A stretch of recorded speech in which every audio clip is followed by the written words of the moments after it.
It will give us predictive information. This was required because I wanted to keep this, for the clarity, that active data and historical data. So the store where this historical data was kept, it will not change. Mostly it will not be updated. It will never delete it. But every year, data will keep adding. So that volume will keep increasing. This is called a data warehouse. So database means active data set where actually the relevant data in current context is kept. And second, the historical data, which is kept for some analysis or some processing based on which we can make futuristic decisions. Now when AI is used, AI will not be used on active data set because volume of data is so low that it will not yield the result. Cost will improve significantly. So that's why most of the AI applications are meant for finding a noise pattern rather than getting result from active data set. Now, when volume will increase, it is but natural that the amount of resource required will increase. So that is one of the reasons why when AI operates, it requires more resource than the normal search operations. So a general rough estimate of a research comes that if in active data set, if we try to find out some value, if it takes X amount of resource in terms of compute power, resource in terms of storage, memory, resource in terms of compute time, that will be 10 times more if you use AI-based applications. Right? This is one thing. Secondly, if you use AI-based applications, if more compute power is to be used, means CPU will be more powerful. Processing power, in case if you need more processing power, you will have to keep more powerful machines. More powerful machines will consume more power. Power in terms of electricity. And from electricity, where from it comes? Mostly electricity comes from fossil fuel. Coal. More coal burn, more carbon emission will take place. That carbon will be added to the environment, and ultimately our environment is going to be impacted. So teaching AI is not simply defining AI. Until unless we have this understanding, probably we may not be able to appreciate that when AI should be used and when it should not be.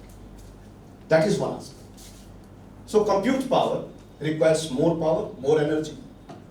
And secondly, it emits more CO2. A rough estimate says that in a data center, if 1 GB of data is to be stored, 1 GB, and when I say 1 GB, now suppose you store some data in your mobile phone or desktop or laptop, which is of 1 GB, and suddenly something happens and data is lost. What will you do?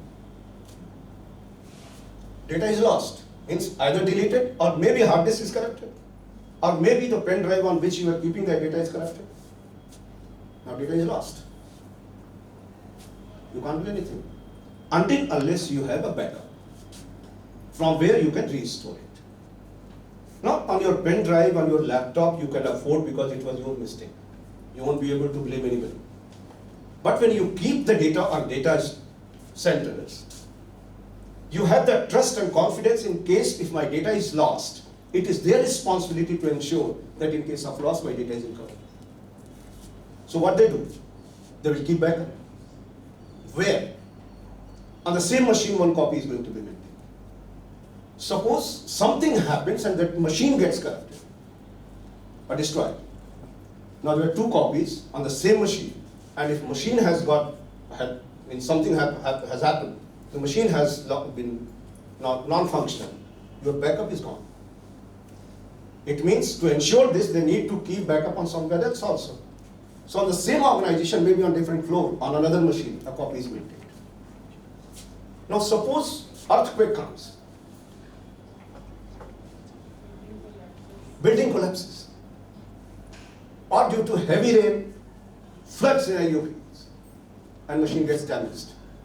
Then there was a backup on same machine, lost. There was a backup in the same premises at different floor, building collapsed, everything gone. Now, another backup will be somewhere in other city or maybe in different data center will be replicated. Means for one data, 1 GB data, they need to create multiple copies and keep backup there. So means 1 GB data becomes 5 GB. If they have 4 backups, 1 main and 4 backups. Now, to store 1 GB data, the amount of power which is required is 0.05 kilowatt for 24 hours. 1 GB data, to store 1 GB data, you need 0.050 kilowatt electricity. And that 1 GB will create 0.025 kilogram CO2. Now, data centers are not meant for 1 GB, 2 GB. The petabyte size of data is kept there. Now, for petabyte, how much power will be required and how much CO2 it is going to be. That is the reason why in 2017, entire world was discussing on this, that how we can reduce this. And the option was, the only option which was found to find some alternate or renewable energies sources. And that is the reason most of the data centers which are operating, especially in UP, around 90 data centers are there in UP. 50% of them are hosted in Noida. They all have been forced to go for green energy mechanism. So water is pumped. Now they do not use air conditioner, fully air conditioner to keep their premises cool. They use water, blowers, and their surface is something which is not like this, that water is pouring, it is pumped from the underground, water is pumped, goes to the tanks, from tanks it goes to the chiller, from chiller it is supplied under the floors, and their blowers are running. So when that cold water passes through them, that blower is running. So that cold water over the air, and then it is passed through, that makes that premises cool. So by just making this, at least they are able to reduce the power consumption from air conditioning. So why I was referring this? That as a faculty, as a researcher, when we talk about AI, we need to understand that when we fire a query, when you use ChatGPT or OpenAI or Gemini or Perplexity or Vibes, whatever tool you use, ultimately in the background, this complex process is going to take place. And that complex process creates a further sub-processes which are heavily power consuming. And that is the reason probably about a month back, now even Microsoft has accepted this, and they have limited the use of Claude and Copilot in their premises, because they have found that over the year, the amount of resource investment required to run the entire AI setup for 1 year is much, much higher than the work done by the human beings. They have made it very limited. Now you can't use freely this Claude and Copilot in Microsoft. Now as a researcher, as a faculty, when we go to the class, if we have this perspective, probably while defining or explaining this to the students, our perspective entirely changes. We will be in better position to appreciate when and how to use AI. Now, AI tool, as a faculty, we all have been using. As a student, of course, they use more than us. And for what purpose we have been using this? Internet is working here. Prashant internet काम कर